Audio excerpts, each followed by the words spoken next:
আসসালামু আলাইকুম। আমি ইডিয়মস অ্যান্ড ফ্রেজের ওপরে আপনাদেরকে 100 ইডিয়ম অ্যান্ড ফ্রেজের ওপর 100 মোস্ট রিপিটেড কোশ্চেনগুলো দেখাবো, যে কোশ্চেনগুলো আমাদের 11 থেকে 20তম গ্রেড চাকরি পরীক্ষাতে হাজারবার আসা কোশ্চেন, এবং আপনি কিভাবে মুখস্থ করবেন, এটা কিভাবে বহুদিন ধরে মনে রাখবেন বাংলা অর্থ সহ, সেটা একটু আমি আপনাদেরকে দেখাবো। কোন কোশ্চেনগুলো দেখাবো সেটাও দেখাই। দেখেন, আপনাদেরকে এই যে কোশ্চেনগুলো আমি দেখাচ্ছি এইগুলো মুখস্থ করে দিব, এমনভাবে মুখস্থ করাবো যে ইনশাল্লাহ আপনার আর ভুল হবে না। এবং প্রত্যেকটি প্রশ্নই আমাদের প্রিভিয়াস কোশ্চেন, চাকরি পরীক্ষাতে আসা প্রশ্ন। 1 নম্বর যে কোশ্চেন আমি আপনাদের জন্য রেখেছি সেটির নাম কি? সেটির নাম হচ্ছে বিলাকশিপ। 1 নম্বরে যে কোশ্চেন আমি আপনাদের জন্য রাখছি সেটির নাম হচ্ছে বিলাকশিপ। এই যে বিলাকশিপ, বিলাকশিপ মানে কি? মনে রাখার টেকনিকটা একটু দেখবেন, বাংলাটা একটু পরে দেখবেন। দেখেন এই যে এতগুলো কি সব সাদা ভেড়া, দেখেন এগুলো সব সাদা ভেড়া। এই যে দেখেন এই সব সাদা ভেড়া, সাদা ভেড়া। তাহলে অনেকগুলো সাদা ভেড়ার মাঝে এই যে একটা কালো ভেড়া আছে, ব্ল্যাক শিপ, তাই না? কালো ভেড়া। তাহলে অনেকগুলো সাদা ভেড়ার মাঝে যদি একটা কালো ভেড়া থাকে, ওটাকে আমরা কি বলতে পারি? ওটাকে আমরা কুলাঙ্গার বলতে পারি। এইভাবে কিন্তু আমরা মনে রাখতে পারি। আর এটার যেহেতু ব্যক্তি বোঝায়, তাহলে সেন্টেন্স মেকিং কি হবে? He is a black sheep, he is a black sheep. দেখেন পরবর্তী স্লাইডটা একটু দেখাই। 2 নম্বর যেটা আপনাদের জন্য রাখছি, 2 নম্বরটা হলো যে অ্যাকিলিস হিল। কি বলছি? অ্যাকিলিস হিল, এটা 2 নম্বর। অ্যাকিলিস হিল মানে কি? অ্যাকিলিস বলে একজন গ্রিকের যোদ্ধা ছিলেন। এই যে একজন যোদ্ধা, ওনার নাম ছিল অ্যাকিলিস, এবং ওনার সব থেকে দুর্বল যে পয়েন্ট, উইক পয়েন্ট বা উইক জোন, সেটি ছিল পায়ের এই গোড়ালি। ঠিক আছে, এই পায়ের এই গোড়ালি শত্রুপক্ষ সেটা বুঝে যায় এবং তাকে যথারীতি ওইখানে আক্রমণ করে এবং তিনি মারা যান। তাহলে এইটাকে কি বলছি? অ্যাকিলিস। অ্যাকিলিসের পায়ের যে হিল মানে কি? গোড়ালি না? তাহলে পায়ের এই যে হিল, এই যে হিল, এটা হচ্ছে তার দুর্বল জায়গা। তাহলে অ্যাকিলিস হিল মানে কি? দুর্বলতা বা দুর্বলতম স্থান বা দুর্বল স্থান। হ্যাঁ, আমরা এইভাবে কিন্তু মনে রাখতে পারি। পরবর্তী কোশ্চেনটা দেখাই আপনাদের।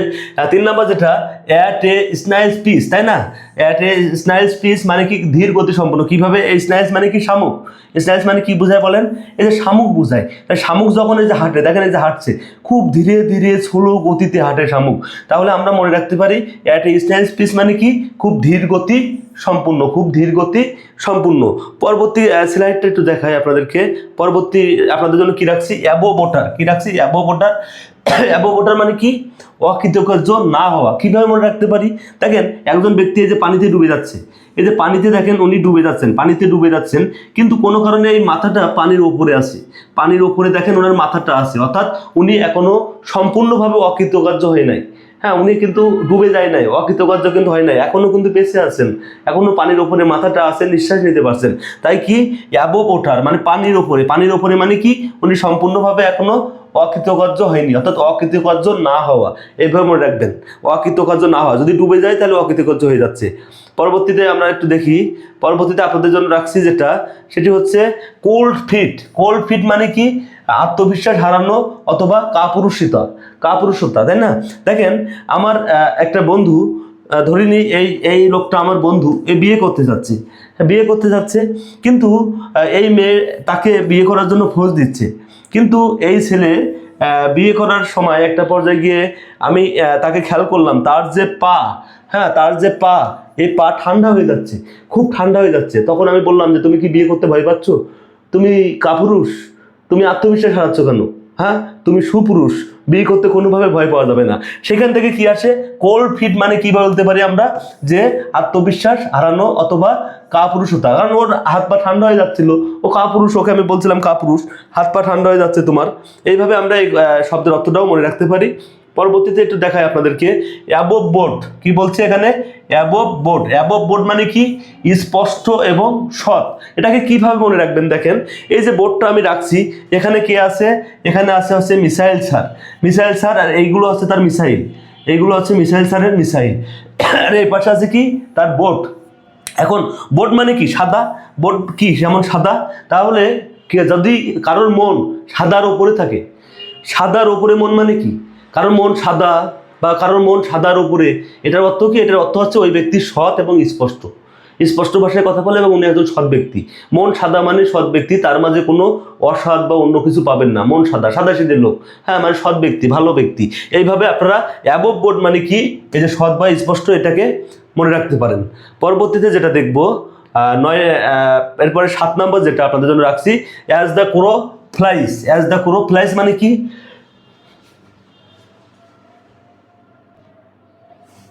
অ্যাজ দ্য ক্রো ফ্লাইস, এটা একটু মনে রাখার টেকনিক একটু বলি। দেখেন এই যে কাকগুলো আছে, কাকগুলো দেখেন সোজাসুজিভাবে, একটু খেয়াল করলে দেখবেন সোজাসুজিভাবে উঠছে, তাই না? সোজাসুজিভাবে যাচ্ছে। অর্থাৎ এই কাকেরা, এই যে ক্রো, ক্রো মানে তো কাক, এই ক্রো মানে যে কাক, এটা আমরা সবাই জানি ক্রো মানে কাক। তাহলে এই কাক কি করে?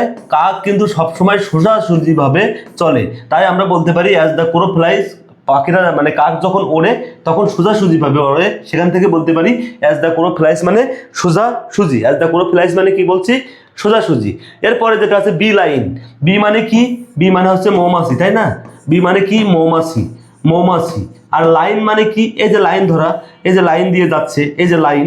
এখন দেখেন মৌমাছি কিভাবে যায়, এখান থেকে যদি আমি আপনাদেরকে দেখাই যে এখান থেকে এইভাবে এইভাবে এইভাবে এইভাবে যায়, এটা রং থিওরি, এইভাবে যায় না, ভুল। আবার কেউ যদি বলে যে না মৌমাছি এইভাবে যায়, এইভাবে যায়, এটাও ভুল, এইভাবে যায় না। মৌমাছি কিভাবে যায়? এই যে সোজাসুজিভাবে যাবে। মনে রাখবেন মৌমাছি এইভাবে সোজাসুজিভাবে যাবে, সোজাসুজিভাবে যাবে। তাহলে বি লাইন মানে কি? বি লাইন মানে হচ্ছে এই যে সোজা পথ, এই যে পথটা তৈরি হয়েছে এটা সোজা পথ। আমরা এইভাবে মনে রাখতে পারি বি লাইন মানে সোজা পথ। পরবর্তীতে আপনাদের জন্য রাখছি এবিসি। কি আছে এখানে? এবিসি অথবা 3RS, তাই না? এবিসি অথবা 3RS, এটার অর্থ কি? প্রাথমিক জিনিস অথবা প্রাথমিক জ্ঞান। আপনারা প্রাথমিক জ্ঞানই লিখবেন, এটা আমাদের মনে থাকে যে আমরা এতে এয়ারপ্লেন, তাই না? এ দিয়ে এয়ারপ্লেন, বি দিয়ে বাত, সি দিয়ে কার, এইভাবে আমরা ছোটবেলা পড়ছি। এতে আপল, বিতে বল, সিতে ক্যাট, এইভাবে পড়ছি। অর্থাৎ এটা এবিসি। এবিসি মানে প্রাথমিক জ্ঞান। হ্যাঁ, 3RS এটাও এইভাবে মনে রাখবেন। পরবর্তী যেটা আছে আপনাদেরকে দেখাবো, আপনাদের জন্য পরবর্তী স্লাইড রাখছি কি? Acid test. Acid test, acid test, এটা খেয়াল করবেন। অ্যাসিড টেস্ট মানে কি? ধরেন এইখানে যে জিনিসগুলো আমি রাখছি, এই প্রত্যেকটা হচ্ছে অ্যাসিড। এগুলো কি? এগুলো হচ্ছে অ্যাসিড। এই অ্যাসিড যদি আপনি পরীক্ষা করেন তাহলে এক সময় এই অ্যাসিড থেকে অগ্নি তৈরি হতে পারে, অ্যাসিড এক সময় আগুনে পরিণত হতে পারে যদি আপনি ভুলভাল কোনো রিসার্চ করেন, তাই না? আপনি জ্বলে পুড়ে মারাও যেতে পারেন, এমন হতে পারে। এই জন্য এই অ্যাসিড নিয়ে খেলা করা, এইভাবে মনে রাখবেন যে অ্যাসিড নিয়ে খেলা করা আর অগ্নি নিয়ে খেলা করা সমান, মানে আগুন নিয়ে খেলা করা সমান। তাহলে অ্যাসিড টেস্ট মানে আমরা কি বলতে পারি? এই অগ্নি পরীক্ষা, অগ্নি পরীক্ষা। অ্যাসিড নিয়ে খেলা করা আর অগ্নি নিয়ে খেলা করা, আগুন নিয়ে খেলা করা সমান। এটা এইভাবে মনে রাখবেন, আমি আশাবাদী আপনারা মনে রাখতে পারবেন। পরবর্তী দেখেন all in all. All in all মানে কি? সর্বে সর্বা। আমরা একটু দেখে নিই সর্বে সর্বা শব্দের অর্থটা কি। হ্যাঁ, সর্বে সর্বা, ওই যে অল কি আছে এখানে? অল ইন অল মানে কি? সর্বে সর্বা। সর্বে সর্বা শব্দের অর্থ কি? সমস্ত ক্ষমতার অধিকারী এবং একক নির্দেশক এবং সিদ্ধান্ত গ্রহণকারী প্রধান বা মূল চালিকা শক্তি। অর্থাৎ ধরেন আপনার পরিবারের সর্বসর্বাকে আপনার বাবা, যিনি ওই পরিবারটার হেডম্যানকে বোঝানো হচ্ছে, যার কথায় পরিবারটা চলছে, ওনাকে বলছি কি? সর্বে সর্বা।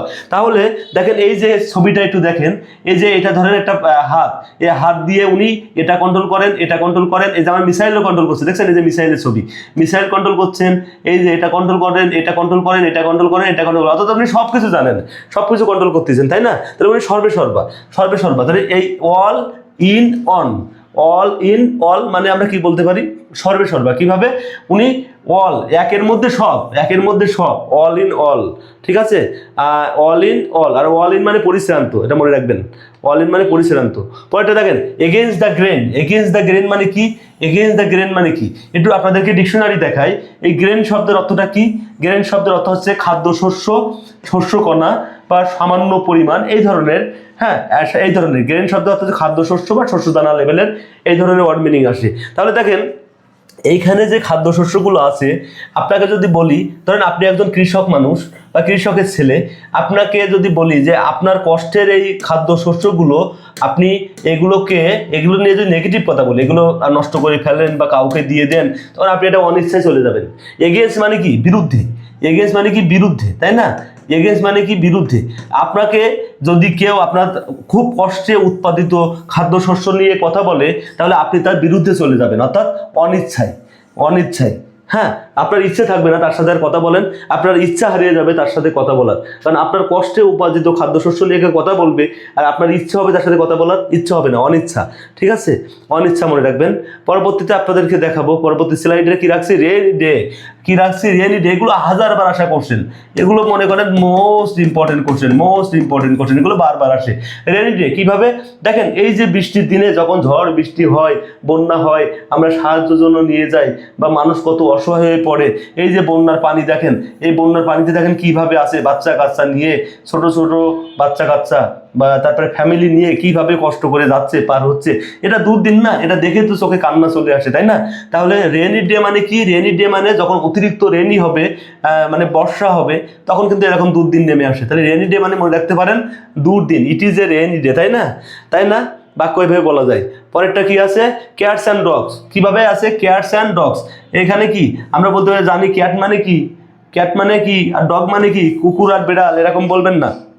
আকাশ, এই যে আকাশ দেখেন, আকাশ, আকাশ থেকে বিড়াল পড়ে, এই যে বিড়াল পড়তেছে, কুকুর পড়তেছে, দেখছেন কি, বিড়াল, এই যে বিড়াল মামা, বিড়াল মামা, এই যে বিড়াল পড়তেছে দেখেন। আসলে আকাশ থেকে বিড়াল কুকুর পড়ে না, এটা অর্থ হচ্ছে মুষলধারে, অর্থাৎ এক নাগারে বহুদিন ধরে, এক নাগারে, এটারে কি বলছে, মুষলধারে। তাহলে ক্যাটস অ্যান্ড ডগস মানে কি, মুষলধারে, মুষলধারে। এই যে এক নাগারে যে এগুলো বিড়াল পড়ে, এই যে এক নাগারে এগুলো বৃষ্টি পড়ছে, মনে রাখবেন এই যে এগুলো বৃষ্টির দানা, দেখেন এগুলো বৃষ্টির দানা, এই যে, এই যে বৃষ্টির দানা বলতে বৃষ্টির ফোঁটা, লোকাল ভাষায় ব্যবহার করছি, বৃষ্টির ফোঁটা, এগুলো দেখেন, এই যে বৃষ্টির ফোঁটা, তাই না, বৃষ্টির ফোঁটা। কুকুর বিড়াল তো আর আকাশ থেকে পড়বে না, তাই না? তাহলে ক্যাটস অ্যান্ড ডগস মানে আমরা মনে রাখতে পারি কি, মুষলধারে। এইভাবে কিন্তু আমরা এটাকে মনে রাখতে পারি। এনি হাউ, পরবর্তীটা দেখায়, add fuel to the flame. Add fuel to the flame মানে কি, এটা দেখায়। এই ফ্লেম মানে কি, এই ফ্লেম মানে অর্থ হচ্ছে আগুন, ঠিক আছে, আগুন বা অগ্নি। এই ফ্লেম মানে কি, আগুন বা অগ্নি। এখন এই যে দেখেন, এই যে ফুয়েল, এটাকে কি বলছে, এটা ফুয়েল না, ফুয়েল, এই যে ফুয়েল, এই ফুয়েলটা, এই ফুয়েলটা যদি আপনি এই আগুনের ওপরে ঢালেন, তাহলে কি আগুনটা আরো বেশি বাড়বে, আরো বেশি বাড়বে। অর্থাৎ আপনার মানুষ যখন রেগে যায় তখন তার কিন্তু রাগ আরো বেশি বাড়তে থাকে, ক্রোধটা আরো বেশি বাড়তে থাকে, তাই না? ঠিক তেমনই ইন্ধন যোগানো বা ক্রোধ বা রাগ করা, এই ধরনের অর্থ। অর্থাৎ আপনি এই আগুনের উপরে আবার ফুয়েল দিলেন, হ্যাঁ, মানে আপনি অতিরিক্ত রেগে গেলেন, ইন্ধন মানে ক্রোধ করা, ক্রোধ দেখানো, এটা এইভাবে মনে রাখবেন। পরবর্তীটা দেখাই আপনাদের, আছে কি, as host in oneself. A host in oneself মানে কি, একাই একশো, একাই একশো, একটা মুভি আছে কিন্তু, একাই একশো। দেখেন এই যে দেখেন, বাঘা, বাঘ, বাঘ, বাঘ মামা, বাঘ মামা এমনভাবে বাহু তুলে আছে, আরে বাবা সেই লেভেলের বাহু তুলে আছে। মানে কি, ও নিজেকে বলছে আমি একাই একশো। হ্যাঁ, এ হোস্ট ইন অনসেল। এই হোস্ট মানে কি জানেন, হোস্ট মানে হচ্ছে, এই যে হোস্ট, হোস্ট মানে হলো প্রচুর পরিমাণে, প্রচুর পরিমাণ। হ্যাঁ, হোস্ট মানে কি, প্রচুর পরিমাণ, প্রচুর পরিমাণ, ঠিক আছে, প্রচুর পরিমাণ সাহসটার। এই জন্য বাঘ মামার প্রচুর সাহস হয়, নিজেকে একাই একশো মনে করে।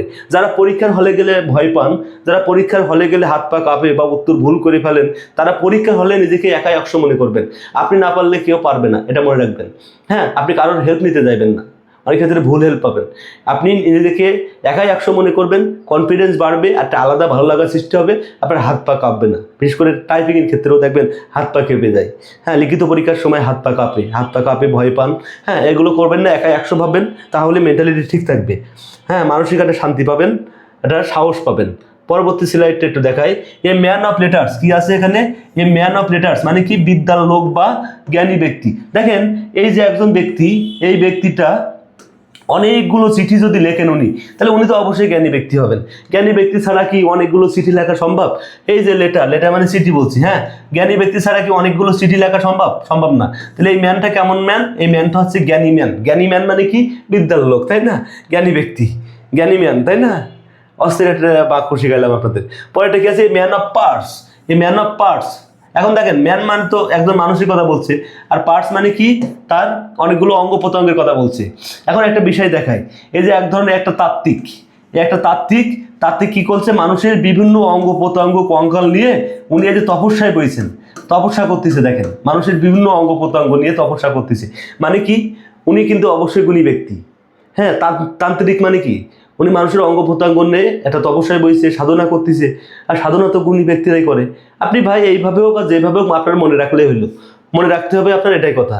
হ্যাঁ, পরীক্ষা আসলে যেন লিখতে পারেন, মোট কথা আমার এটাই, পরীক্ষায় আসলে যেন আপনি লিখতে পারেন। পরবর্তী কি, এ ম্যান অফ ওয়ার্ড, কি আছে, এ ম্যান অফ ওয়ার্ড, এই ওয়ার্ড মানে এক কথার লোক।